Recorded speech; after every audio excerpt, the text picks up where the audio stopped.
Bonjour à toutes et à tous et bienvenue au Cryptos Technical Briefing. Chers amis, nous sommes le mardi 24 octobre 2023. Je suis ravi de vous retrouver.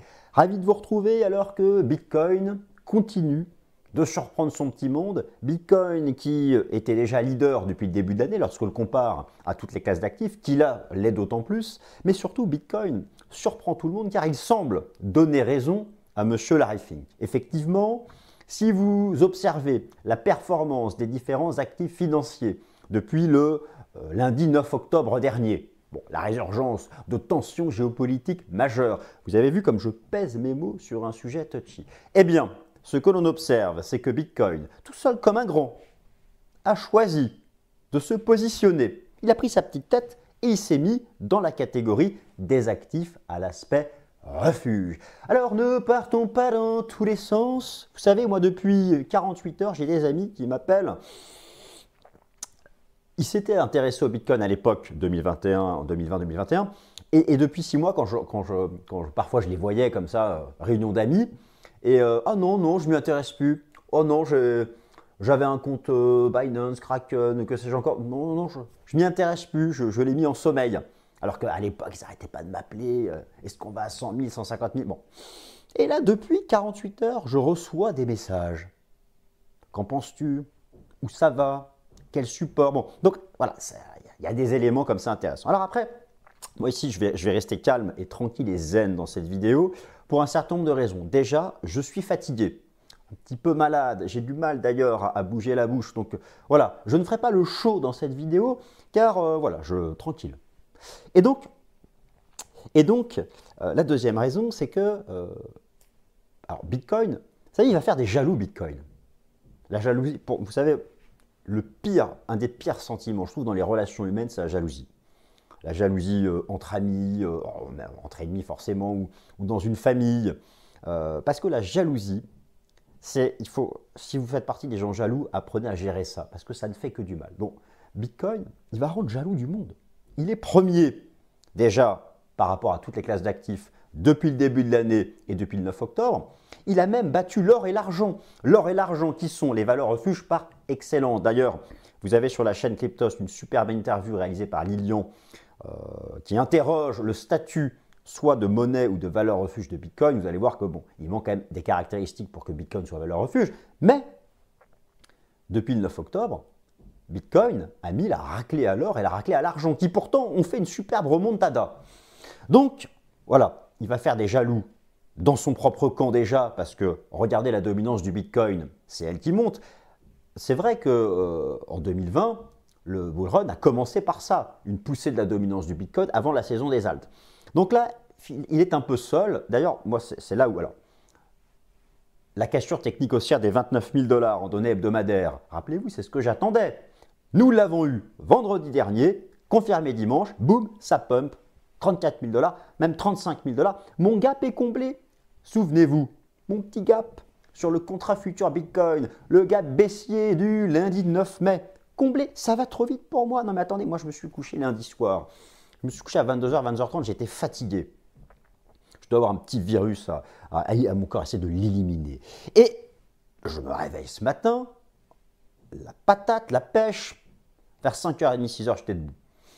Qu'est-ce que je fais? D'entrée de jeu, je sors mon téléphone et je lance l'application TradingView. Bon, jusqu'à là, vous me suivez. J'espère que vous faites pareil. Et là, j'actualise pour voir quoi? 34 000 $. Ça va trop vite. Ça va trop vite. Alors maintenant, mais ça arrive plus tard dans la vidéo, l'enjeu technique.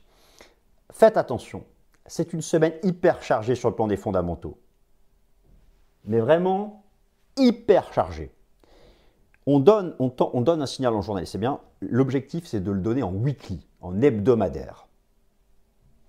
Donc, si ce qu'on a là, ce début de semaine, est encore valable vendredi, si on ne fait pas un bull trap et qu'on ne réintègre pas les 30... Maintenant, là, il faut casser 32 000 en clôture hebdomadaire.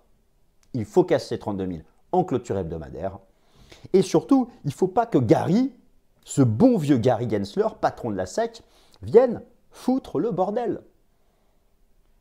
C'est vrai que la SEC a l'air de faire des pas arrière ou des pas de côté. BlackRock, la charrue avant les bœufs, comme disait un ami. Ils ont déjà listé leur ticker sur je ne sais plus quoi. Je vais vous montrer ça tout à l'heure. Pour leur ETF Bitcoin Spot. BlackRock, 9 000 milliards sous gestion, 2 fois le PIB de l'Allemagne. Ils se disent on ne va pas se laisser emmerder par Gary. Bon, attention, restons prudents. Voilà, donc tout ça, valeur refuge, actualité, les ETF et tout. Des cassures techniques haussières. Longtemps, 25 000 $ était le garant. 29 000, pour moi, ça reste le garant. Attention, la dernière clôture hebdomadaire connue, c'est vendredi, dimanche dernier. C'est 29 000. Là, on n'a pas dépassé les 32 000 en clôture hebdo. Donc, il faut confirmer tout ça et on attaque le point complet. Bitcoin atteint les 35 000 $ pour la première fois depuis l'automne 2022. Alors, voilà, c'est ce qui a fait l'actualité. ETF, ticker, voilà, c'est le ticker du futur ETF de BlackRock serait déjà listé auprès de la DTCC. Bon, voilà, mais ça ne garantit en rien. Voilà, c'est toute cette actualité autour de la SEC, autour des ETF, qui est en train de prendre le dessus. À un moment où l'actualité crée la résurgence, le retour des... Alors là, vous avez une super vidéo. Bitcoin est-il réellement une monnaie Bitcoin ou valeur refuge?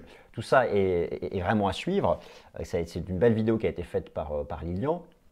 Et donc voilà, alors si on fait un peu le point maintenant, Bitcoin, bourse, performance comparée depuis le début de l'année, au final, ce que fait BTC n'est pas réellement surprenant au regard de son parcours annuel. Là, je vous ai affiché donc une comparaison de la performance de tous les actifs, depuis le début de l'année. Donc ça permet de comparer un peu dans le temps, voir comment ça s'est passé. Il a toujours plus ou moins surnagé au-dessus du lot. Donc il est, pour le moment, dans son trend annuel. Donc ça, c'est une première chose. Maintenant, ce qui a un peu surpris, ce qui surprend plus ou moins les commentateurs boursiers depuis 2 semaines, c'est ça. La performance depuis le lundi 9 octobre. Et là, oui, effectivement, on retrouve Bitcoin dans la même catégorie que l'or et l'argent, alors que traditionnellement, historiquement, on a tendance à comparer Bitcoin aux actifs risqués, aux marchés actions, qui, eux, depuis les opérations au Proche-Orient, eh bien, vous avez vu, hein, je pèse énormément mes mots sur ce sujet, il ne faut pas dire de bêtises, eux sont en baisse.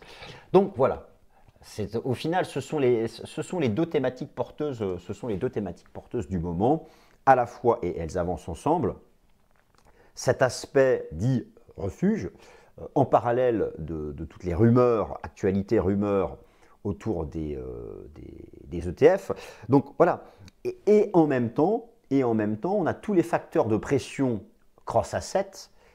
D'ailleurs, au passage, la semaine hyper chargée, je vais vous le remontrer, qui, eux, ont atteint leur point culminant. C'est-à-dire que les taux d'intérêt du marché semblent avoir atteint leur top limite avec le benchmark américain. Le benchmark pour l'Occident, donc c'est le rendement obligataire à 10 ans américain. Voilà, c'est lui qui mettait une pression énorme. Je regardais cette belle divergence. N'est-elle pas sublime? N'est-elle pas magnifique, cette divergence ici, sur le rendement obligataire américain à 10 ans, à un moment où il était en train d'approcher de ses records de 2006-2007. Donc voilà, ça va donner de l'air ça va donner de l'air au marché crypto et aux actifs risqués, même si là, BTC a plutôt échappé à ce statut. Alors oui, la pression j'en perds mes mots, vous voyez, j'en perds mes mots ce matin, un peu de fatigue, hein, pendant que le Bitcoin m'y part tout seul, et moi je suis là, mais toujours présent chaque mardi. Donc, comme je n'ai pas voulu passer sur l'agenda et vous montrer comme d'habitude qu'il faut suivre, je me suis mis un petit tableau des familles, qui j'espère vous plaira, avec tout ce qu'il faut suivre cette semaine. Donc, il y en a tous les jours, les résultats des GAFAM, tous les thèmes d'inquiétude fondamentale du moment sont concernés par cette semaine. Donc, c'est ça qui est intéressant, c'est que Bitcoin tente un truc, il tente là, alors, il a déjà validé la semaine dernière la cassure des 29 000 $, maintenant il essaie de faire sauter le bouchon des 32 000 $, c'est ça que je veux dire. Et là, voilà. Alors, il faut rester tranquille, hein, il va falloir arriver au bout de cette semaine. Non mais regardez comment elle est massive cette semaine, tous les jours. tous les jours, vous avez des mises à jour de l'inflation, des résultats des GAFAM, les indices PMI, le PIB américain. Et ce sont tous les thèmes d'inquiétude qui occupent la finance traditionnelle depuis le début de l'année. Donc, il va falloir survivre à cette semaine. Et c'est intéressant parce que si BTC arrive justement à survivre à cette semaine et à confirmer ses signaux techniques, et bien là, ce sera magnifique. Alors, regardez ici le début du bull run en septembre-décembre 2021. À l'époque, on avait eu une poussée initiale de la dominance du Bitcoin qui avait atteint 70%. Et là, c'était la saison des alts. D'accord. Donc, voilà, certains se disent, certains s'inquiètent. Oui, mais voilà, les troupes ne suivent pas le général. Il faut rester prudent. C'est pas exceptionnel de voir d'abord que l'attention se concentre sur BTC, d'autant plus que voilà, c'est lui qui est le plus accessible par les institutionnels. Alors maintenant, sur le plan technique, je déroule un certain nombre d'arguments de comparaison justement avec cette période d'octobre-novembre 2021, que je vous avais déjà, des choses dont je vous ai déjà parlé. Alors, le ratio Bitcoin S&P 500, vous aviez ici la cassure haussière d'un range, la sortie par le haut du nuage, et c'était le bull run. Là, on observe quand même un certain nombre de similitudes. Alors attention, hein, on a la lagging span en Ishimoku qui est encore dans le nuage, mais voilà, là on a effectivement un départ intéressant. Celui-là, je vous en ai beaucoup parlé, le ratio Bitcoin-Gold, qui est bullish, qui est en train de sortir par le haut du nuage, comme il le fit ici à l'époque en octobre 2020, et c'est d'autant plus surprenant qu'en plus, l'or a monté depuis les opérations Proche-Orient. Donc, ça montre vraiment que là, au sein même des actifs qui ont joué un rôle refuge depuis 2 semaines, Bitcoin a en plus pris cette première place. Il va faire des jaloux. Je vous le dis, moi. Il prend la première place à tout le monde. Vous savez, quand vous prenez la première place de tout le monde, ça fait des jalousies, des aigris. Donc, il faut qu'il soit prudent, tranquille. Voilà. Je suis réveillé ce matin, moi. Je m'étais couché à 22 h, donc j'avais pas... Voilà. C'est pas possible, il a comblé le gap du 9 mai. Alors, de quoi parlons-on? Je vais vous montrer ça. Mais ça va quand même super vite. Alors, bon, oui, alors ce fameux gap. Alors, oui, alors déjà, rappelez-vous, la semaine dernière, je vous parlais qu'il fallait avoir une cassure technique haussière des 29 000 $ pour avoir un signal. Je ne me suis pas planté, hein. On a eu la bougie de cassure technique haussière, boum, ça empile. Impeccable. D'ailleurs, je suis sur le contrat futur ici du CME. Voilà, en Ishimoku, c'est aussi donc cette fameuse sortie de nuage. Et on a eu la sortie de nuage, la cassure de Kijun, ça empile. Donc là, on est vraiment dans quelque chose qui rappelle un peu, même plus qu'un peu, l'automne 2020. Alors maintenant, toujours sur le contrat futur BTC, pour moi, la cible de tout ça, c'était d'aller combler ce gap. Voilà. Ici, c'était le gap du lundi 9 mai 2022, un gap baissier qui avait été ouvert d'ailleurs au lendemain d'une décision, enfin quelques jours après, une décision de la Fed ici, qui nous annonçait une politique monétaire archi restrictive. Alors d'ailleurs, attention, hein, parce que maintenant la prochaine décision de politique monétaire de la Fed, c'est mercredi 1er novembre, qui va intervenir après tous les fondamentaux dont je vous ai parlé tout à l'heure. Donc voilà, alors les taux là commencent à baisser, vous comprenez, ça fait miroir. Ça fait miroir à tout ce qu'on avait eu au printemps 2022 qui était archi bearish. Là, on se dit qu'on était arrivé au paroxysme des tensions fondamentales bearish, mais en même temps, c'est chaud, ça peut péter massivement encore plus au Proche-Orient, même si personne ne le souhaite. Enfin bon, voilà, bref. Et puis bon, voilà.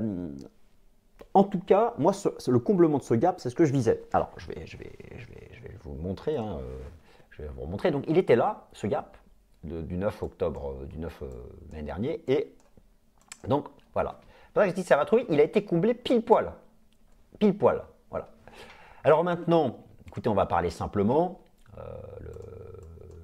Le nouveau garant de ce que fait là le cours du Bitcoin, maintenant, c'est les 32 000 $. Alors attention, parce que la seule bougie hebdomadaire, là je mets peut-être un peu de nuance, vous allez me dire que je suis en train de casser l'ambiance et tout. Non, je suis un peu fatigué, donc c'est pour ça. Je fais moins le show que d'habitude. Pourtant, j'essaie, hein, chaque mardi, de faire un peu le show pour vous faire plaisir. Mais bon, la bougie hebdomadaire qui compte, c'est celle-là. Voilà. Celle-là, elle est en cours. Elle n'existe pas, en fait. Alors, c'est sûr que si on a ça en fin de semaine, c'est bullish. Oui, parce qu'elle n'existe pas, parce qu'elle sera figée vendredi sur le contrat futur. Donc, voilà. Maintenant, l'enjeu, c'est de faire sauter les 32 000 $ en clôture hebdomadaire. Et déjà même en clôture journalière, déjà, parce que là, la bougie que je vous montre, là, elle sera clôturée mardi soir. Donc là-dessus, il faut rester prudent. Donc voilà, alors si effectivement on arrive à faire sauter les 32 000 $, c'est qu'on est, on est en vague 3. Hein, donc, on est en vague 3. Alors certains éventuellement se diraient, pour rester hyper prudent, qu'on pourrait être dans un expanded flat. On pourrait être dans un expanded flat et donc et là on ferait 33, 34 et puis on retournerait à 23 avant de repartir. Bon, c'est possible, c'est possible. C'est possible. Mais dans tous les cas, c'est possible si on repasse sous 32. Hein. Donc voilà, maintenant c'est tout l'enjeu pour vraiment confirmer qu'on a fini cette vague 2 en ABC classique, en flat régulier, ou que, alors donc dans ces cas-là, c'est que si la vague 2 est ici, le top de la 1 était là, voilà, ABC, vague 2, qu'on serait dans la 3, maintenant il faut vraiment que les 32 000, 31 800, 32 000 fassent support. Je veux dire, alors, c'est où maintenant l'invalidation vraiment de la hausse? On va prendre, je veux dire, c'est 29 000, mais bon, c'est le signal qui a été donné. C'est la dernière clôture hebdomadaire connue, c'est celle-là. Puisque celle-là, encore une fois, cette bougie n'est pas terminée. Donc c'est celle-là qui existe, et donc c'est 29 000. Voilà. Voilà, alors, voilà, ce sont les hypothèses voilà, que vous connaissez. Qu'est-ce que je fais? Moi, j'appuie sur tous les boutons, je fais n'importe quoi. Alors, j'en suis où? Je suis obligé de regarder mon plan, donc voilà. Ah oui, je voulais vous montrer aussi, alors en données mensuelles, alors la clôture mensuelle, je vous avais montré ça la semaine dernière, qu'il y avait, il y avait de la place pour la lagging span, après avoir échoué sur ces bougies. Bon, bah, on a pris la place, maintenant on tape la Kijun là, et surtout en mensuel, on arrive dans le nuage. Ce qui serait vraiment bien, c'est qu'on arrive à entrer dedans. Donc c'est 33, c'est quoi? C'est 33 000. 38 000. Et qu'on arrive à latéraliser là-dedans, 33 000, 38 000. Donc ça fait partie des seuils à suivre. Alors maintenant, oui, voilà, si les 31 200, 32 000 font support, voilà, qu'on démontre que ça fait support, qu'on pousse plus haut. Ensuite, au-delà des 34 et les 35, après vous avez 38, vous avez 40, voilà, tout le monde peut aller trouver les résistances ici qui sont dans le passé. C'est pas bien compliqué.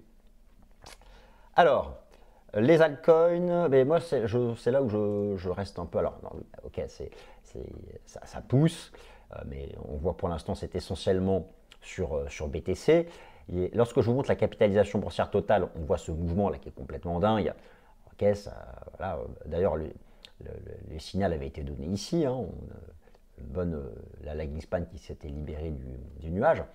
Maintenant, là où il faut faire attention, je vais vous montrer ici la capitalisation boursière totale crypto en excluant le BTC, et on est encore dans le range. Vous voyez, donc, alors, certaines altes font des choses très intéressantes. Je vais vous montrer Chainlink notamment. Mais voilà, overall, voilà, si je trouve que on est toujours. Alors, on a tenu 61,8 de retracement, très bien, mais il y a encore ce verrou à faire sauter pour vraiment libérer les altes. Et c'est pareil lorsqu'on exclut BTC et ETH. Allez, je termine en bref. J'étais où, moi, sur quoi? J'étais sur ETH. Donc sur ETH, l'essentiel a été fait. Le fait d'avoir tenu les 1530 $, qui était l'ancien record historique. Très bien. Bon, c'était précédé. Nous avions vu ensemble qu'il y avait ici une belle divergence en données journalières, potentiellement terminer une vague 2 en ABC. Bon, l'idée maintenant, c'est d'aller chercher ce niveau-là et d'essayer ensuite de faire sauter cette résistance. Bon, là encore, en Ishimoku Weekly, hein, notez que on n'a pas donné, à la différence du Bitcoin, on n'a pas encore donné le signal de la libération. Et d'ailleurs, je suis un peu déçu, mais je le montre par honnêteté parce que, bon, faut pas tricher dans la vie. Moi, j'avais longtemps, rappelez-vous, sur le ratio ETH-BTC, j'avais longtemps dit que j'attendais ça, 1 point, 2 points.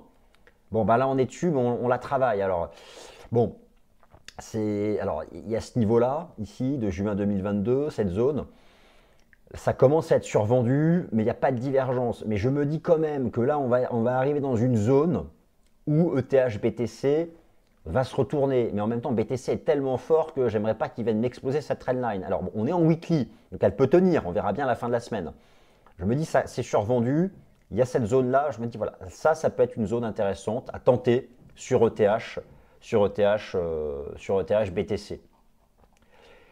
Sur le jeton Binance, alors, encore une fois, oui, il y a la divergence, oui, je vous avais montré les divergences d'histogrammes de MACD en weekly, en daily, en journalier sur le RSI, et qu'il fallait faire sauter les 220 $ pour donner un signal, sachant que faire sauter les 220 $, c'est faire sauter la Tenkan.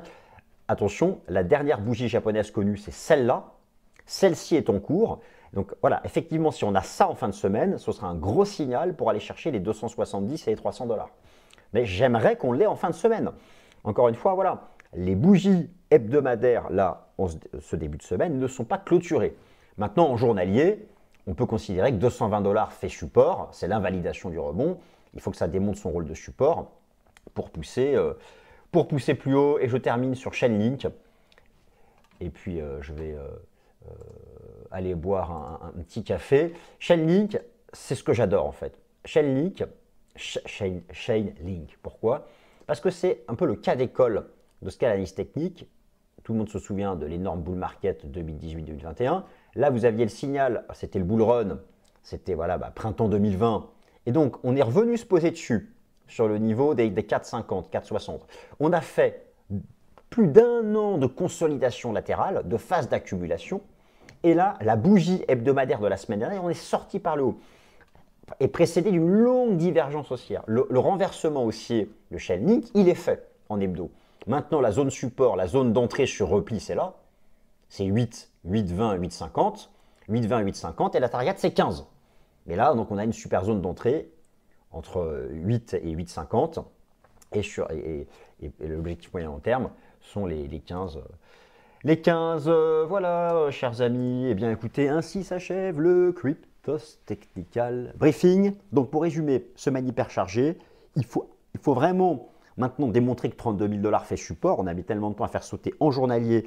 Et bon, le seul danger qu'on a, c'est que les signaux là sont donnés en tout début de semaine, avant toute l'actualité, et qu'il faut que ces signaux soient acquis à la clôture hebdomadaire. Donc, rendez-vous vendredi soir, même dimanche soir. Salut, merci.